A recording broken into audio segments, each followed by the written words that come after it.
A Madman's Diary, Hoover Trigger. I have explained elsewhere that the starting point for a Hoover is there must be a Hoover trigger. These are either caused by something that you do, or they are caused by something related to you, but not something that is done by you. So examples of the former are, you send a text message to the narcissist. That's a Hoover trigger. You walk past where the narcissist lives, and he looks out of the window and sees you. That's a Hoover trigger.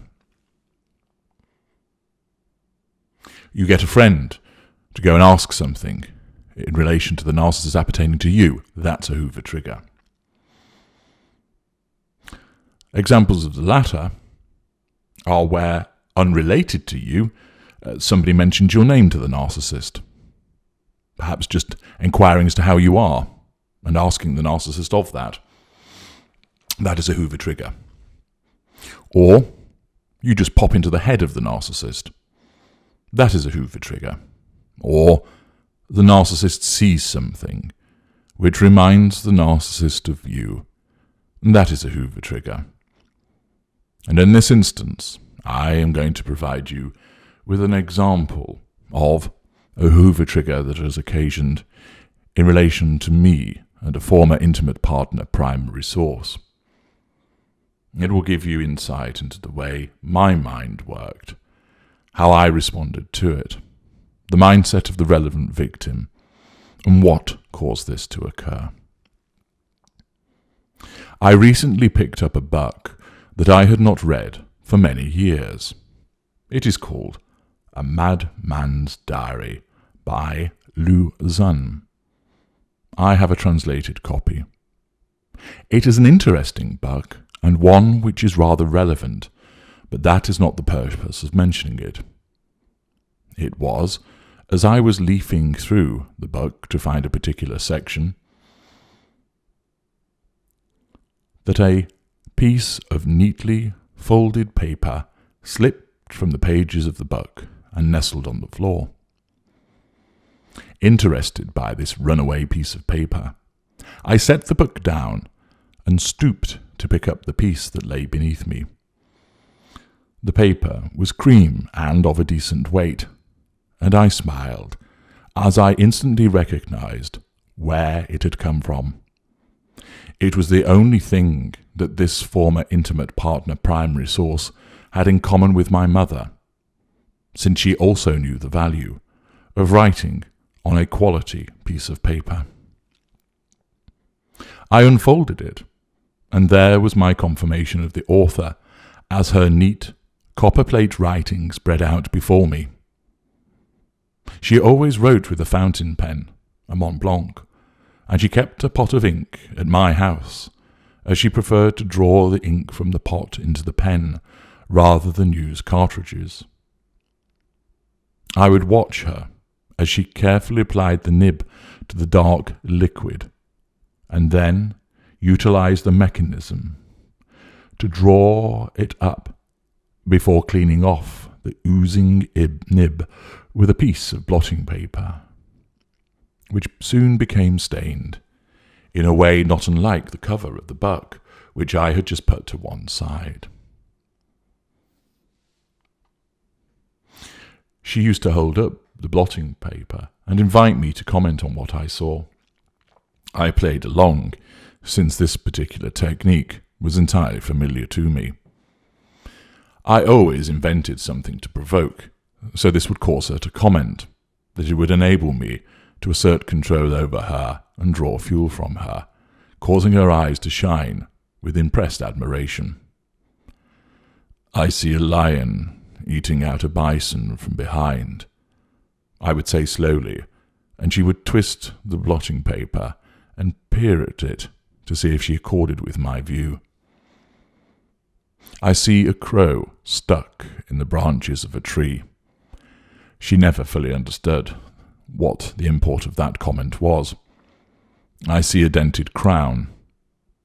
I see a conflagration about a baby. She never understood that one either. I see dumb people. Each time she filled her elegant writing instrument, we would have this little game of me looking at the blotting paper with its splodges, dots and streaks, and without very little hesitation, declare some imaginary image which left her both intrigued, confused, but admiring me. It was a neat way of asserting control and drawing fuel.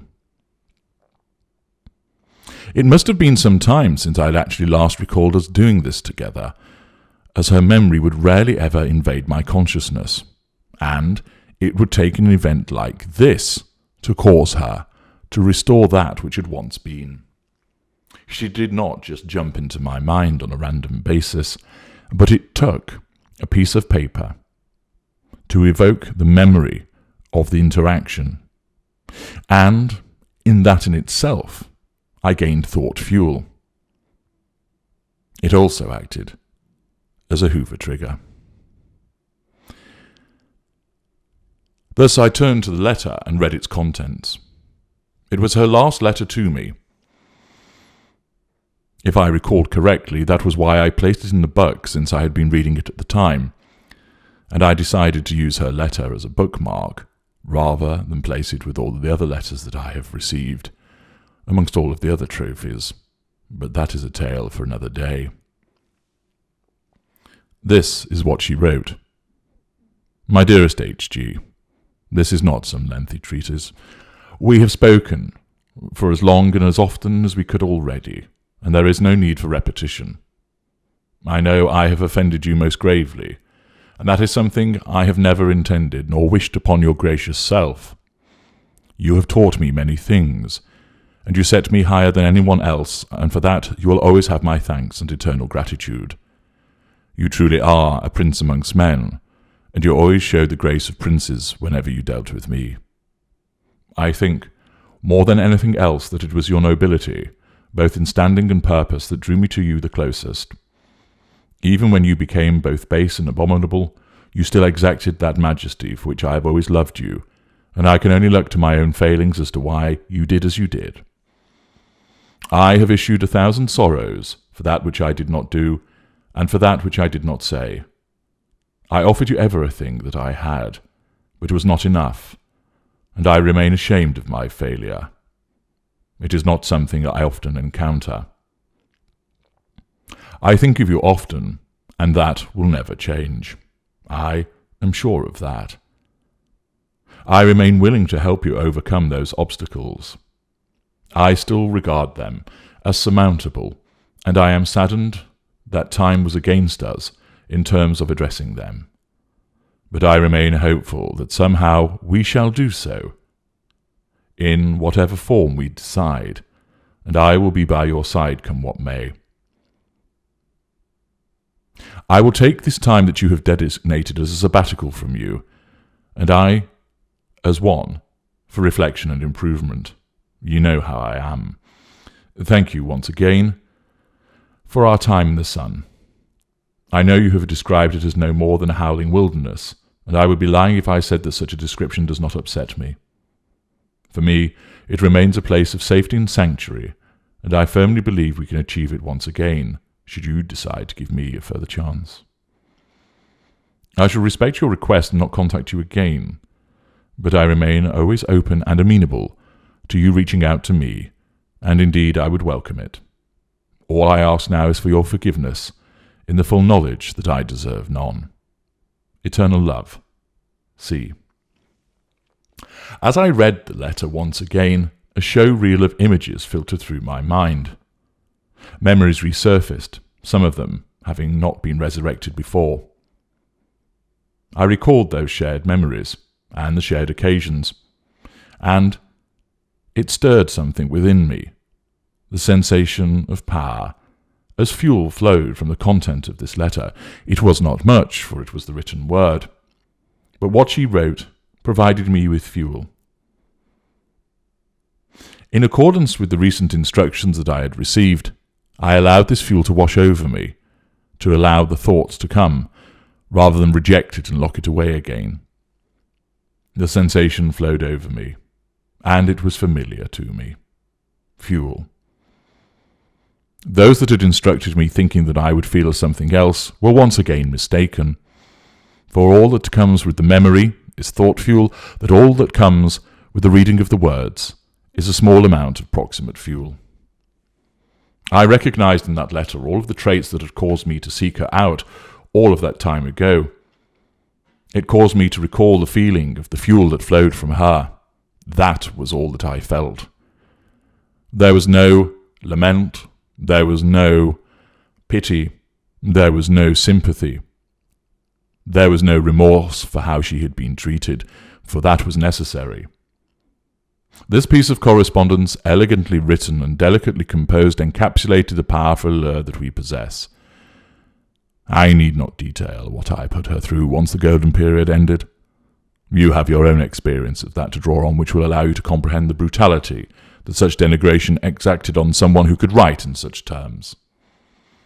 Notwithstanding the cruelty and malice, her charity remained undiminished and stood as testament to the very things that I saw when our paths first crossed. This letter did one thing. It reinforced that what I knew was right. Having drunk of the fuel, I folded the letter up and returned it to its rightful and appropriate place in the folds of the buck once again, sealing it inside, placing the writer back in her tomb. However, the appearance of this letter amounted to a Hoover Trigger, and in my mind I knew that it would be appropriate, for I knew where to find her, to contact her once again, and to draw upon her fuel.